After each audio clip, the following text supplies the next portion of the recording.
बारह अवतार, भगवान विष्णु का 12वां अवतार, जिसे सुअर का अवतार भी कहा जाता है। तो साथियों, आज आपको हम लेके चलते हैं कि भगवान विष्णु को सुअर का अवतार क्यों लेना पड़ा और उन्होंने ऐसा अवतार क्यों लिया। कहानी को शुरू करते हैं साथियों, चलते हैं अपनी कहानी की ओर। मैंने दोस्तों पहले आपको एक पार्ट भेज दिया है जिसको आपने देखा और बहुत प्यार सपोर्ट किया। ये दूसरा पार्ट है दोस्तों। तो चलिए हम चलते हैं कहानी की ओर। भगवान विष्णु के कहने पर जय और विजय धरती की ओर चल दिए। उनका जन्म असुर जाति में हुआ। उनका नाम हिरण्याक्ष और हिरण्यकश्यप के नाम पर पड़ा। उनके पिता कश्यप ऋषि और उनकी माता दीति थी।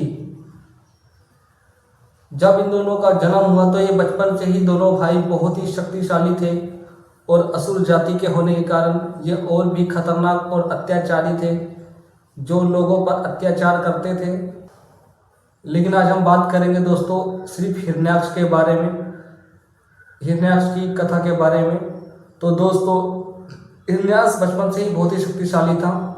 उसने ब्रह्मा जी और भोलेनाथ से बहुत सारी असुरी शक्तियां प्राप्त कर ली, अस्त्र शस्त्र लिए, और जिनसे वह ऋषि मुनियों को लगातार दंड देने लगा, उनको मारने पीटने लगा, जिससे कि देवता तक कांपते थे और डरते थे कि कहीं ये हमारे ही सिंहासन पर कब्जा ना कर ले, जैसे कि इंद्र भगवान का सिंहासन हो गया।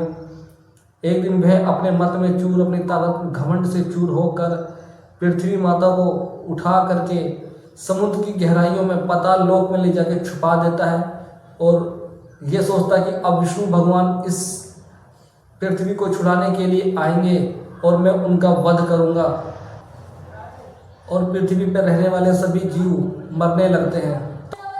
तभी सभी देवता लोग इकट्ठे होकर विष्णु भगवान के चरणों में जाते हैं और प्रार्थना करते हैं, विष्णु भगवान। हुनर कंपनी चप्पल, अगर आपने इसको नहीं पहना तो आपने कुछ नहीं पहना। आज ही घर लाए हुनर कंपनी चप्पल, देश का आपका अपना नंबर 1 ब्रांड हुनर कंपनी चप्पल। ये हिरण्याक्ष बहुत ही शक्तिशाली हो गया और यह मानव जाति के लिए विनाश कर रहा है। अगर आज आपने पृथ्वी को नहीं बचाया तो मनुष्य जाति हमेशा के लिए समाप्त हो जाएगी। उन्हीं के कहने पर विष्णु भगवान ने, देवताओं के कहने पर फिर विष्णु भगवान ने अपना 12 अवतार धारण किया। 12 अवतार मतलब जो सुअर का अवतार होता है वो अवतार को उन्होंने धारण किया और उनका ये अवतार इतना भयानक और विशाल शरीर वाला था कि जिसे देखकर सभी देवता लोग फिर डर गए। और 12 अवतार गुस्से में भगवान विष्णु जी चलते हैं और जाते हैं हिरण्याक्ष को ढूंढते हुए समुद्र की गहराइयों में पाताल तक। और वहाँ पृथ्वी को देखकर वह पृथ्वी को अपनी लंबी लंबी दांत, जो सुअर के दांत होते हैं, उस पर उठा करके पृथ्वी को समुद्र से बाहर ले आते हैं। यह देख के हिरण्याक्ष क्रोधित हो जाता है और उनसे युद्ध के लिए ललकारता है और उनमें बहुत ही घमासान भयानक युद्ध होता है।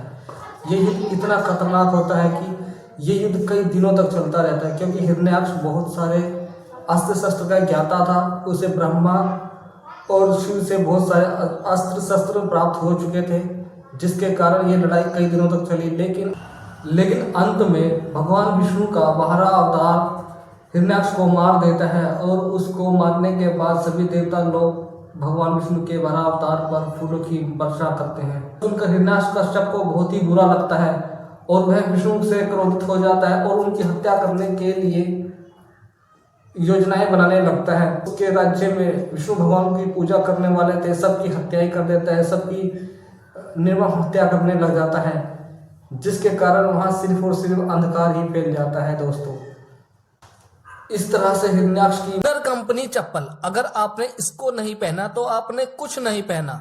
आज ही घर लाए हुनर कंपनी चप्पल, देश का आपका अपना नंबर 1 ब्रांड हुनर कंपनी चप्पल। मौत हो गई दोस्तों और वह वीर गति को प्राप्त हुआ। तो दोस्तों, अब मैं आपको अगले कहानी की ओर लेकर चलूँगा दोस्तों। पार्ट 3 आएगा साथियों, उसमें हिरण्यकश्यप की मौत के बारे में बताएंगे साथियों, और विष्णु भगवान ने कैसे अवतार लिया उसके बारे में बताएंगे दोस्तों। तब तक के लिए हम आज्ञा चाहेंगे। धन्यवाद दोस्तों। हमारी कहानी को लाइक करें, सब्सक्राइब करें, चैनल को ज़्यादा से ज़्यादा लोगों तक शेयर करें, ताकि जो लोग हिंदू धर्म को काल्पनिक मानते हैं उनको हमारे इतिहास के बारे में पता लग सके कि हमारा इतिहास आज का नहीं है, बहुत ही पुराना, सदियों से हमारा हिंदू था, हिंदू है, हिंदू रहेगा। नमस्कार दोस्तों।